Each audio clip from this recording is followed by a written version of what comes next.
Gosh, it's so wonderful to see you, Alison. You too.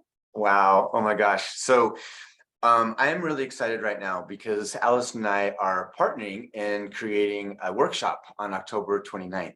And it's been my joy to be able to connect with you and can't wait to see how we co-create together.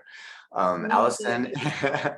is a Qigong yoga flow teacher, and she has a real passion to blend some modalities, including she's a Gentle Somatic Yoga Level 1 practitioner. So Alison, I'm just wondering if you can just share with us, what drew you in to be a teacher and to blend yoga with Qigong?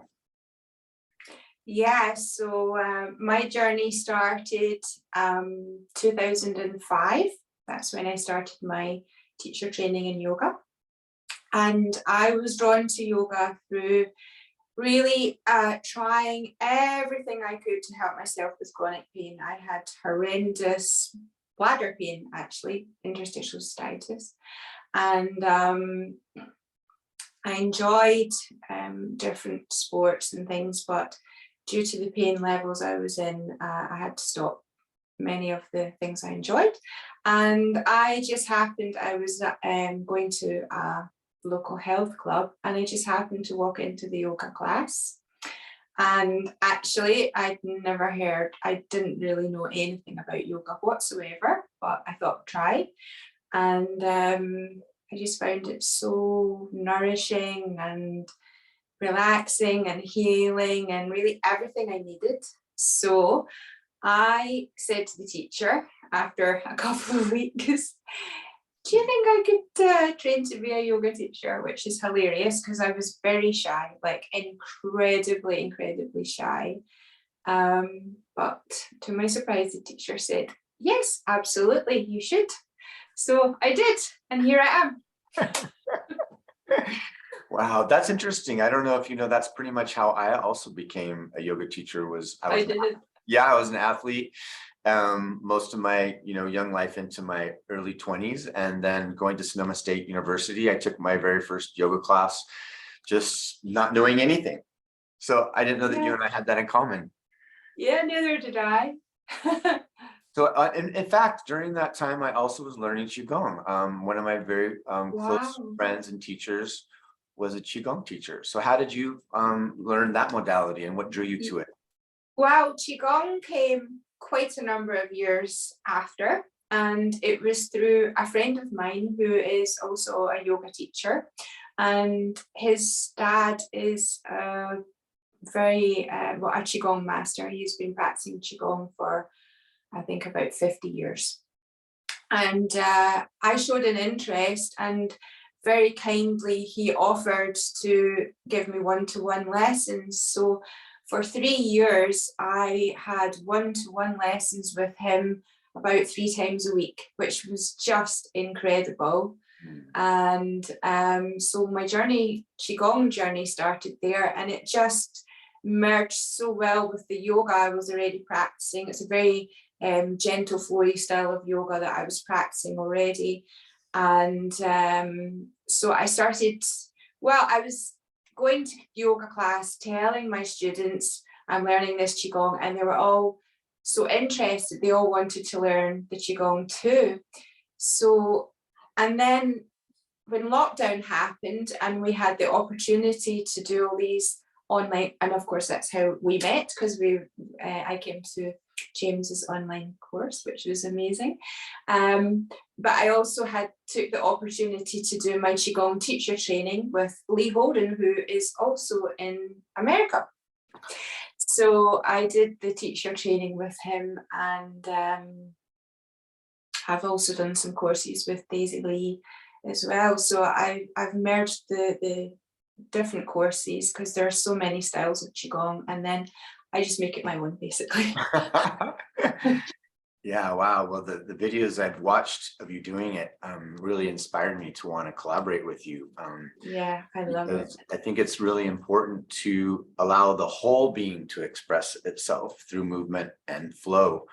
In Gentle Somatic Yoga, sometimes the instructions are so micro movement, and you're exploring parts and pieces. And when I view you and your style of teaching, it's it's beautiful to watch how the whole body, the whole soma can flow with energy. So can you describe a little bit what Qigong is and what you enjoy about it? Yeah, so I mean, the translation is skillfully working with energy. So Qi translates to energy, and Gong skillfully working with. So we are, we have these energy pathways all around the body, and in Qigong we call them the meridians. So really, it's all about releasing the block, the stagnant energy. Lee talks about purging the energy that we no longer want to have in our body. So we want to get rid of that, and then we want to encourage this free flow, tongue twister, free flow of energy through the whole body, and it's connecting to the earth and connecting to the heaven, and yeah. So that's kind of it. Would you say also it's a practice of cultivating energy as well as releasing it? Yes, absolutely. So we release the negative emotions and the negative thought patterns and the negative trauma that we might be holding on to. We release that first at the start of the practice, and then we do the flows, and the flows cultivate and we build up. So you start to really feel like when we first start, you can feel it in your hands. Just doing a little simple movement like this, you can start to play with the little ball of energy in your hands. But as you're practicing Qigong, you start to feel that kind of sensations all over the whole body, and you know that that's the energy pathways. Beautiful. I can feel a nice warmth in my heart while you're talking about this. Yeah. So for you, clearly this is your passion, it's your joy to share this with others. And what's currently inspiring you? Like, do you see kind of with your teaching style right now, do you see it evolving? So yeah, my question is like, what inspires you? Which fuels your passion to be a teacher in these days? Yeah, I'm very, I think my really deep passion is helping other people who have chronic pain, because living myself with, I also have fibromyalgia, and living with these chronic pain conditions, it's challenging. And when we have these practices, they help so much. And you know, my experience is that conventional medicine really just doesn't have the answers for these long-term pain conditions. And if we can find a way to allow our bodies to heal, I believe we can all heal, you know, I believe. And so this is what I want to spread. This is my deepest passion, really. Thank you. When you said that, the light got bright for a second. I don't know if you saw that. It was really interesting. Yeah. It was like a spirit. I call that a spirit wink. Yeah. That's beautiful. So you live in Scotland?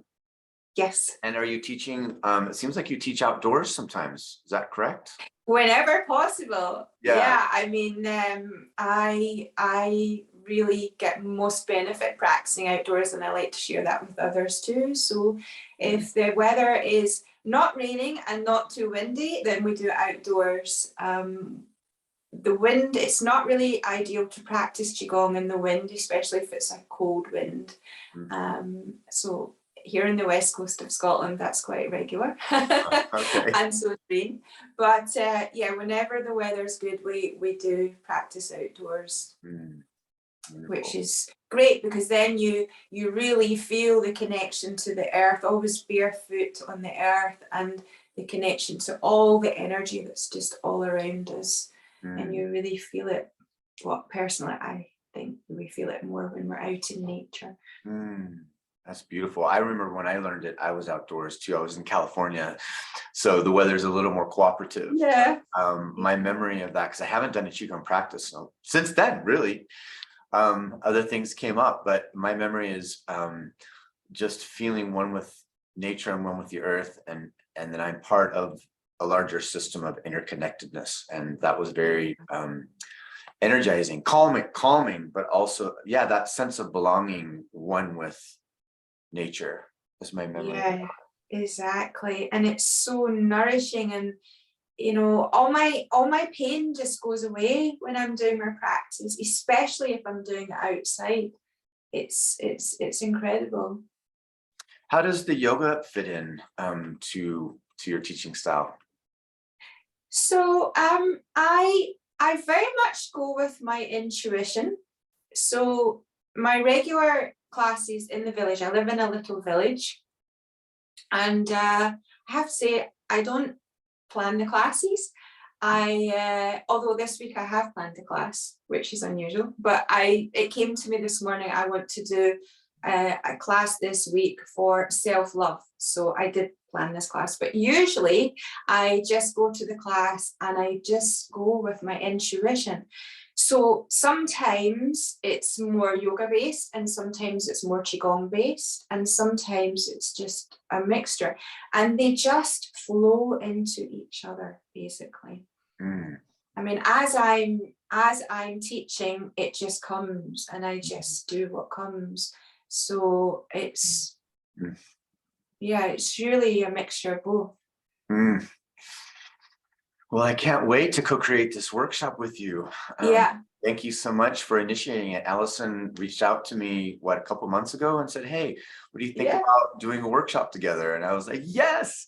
And a lot of people actually have been interested in Qigong, because people ask me, what can I do that's complementary to general somatic yoga? And intuitively, I know Qigong is just a beautiful way to move the whole self. Yeah.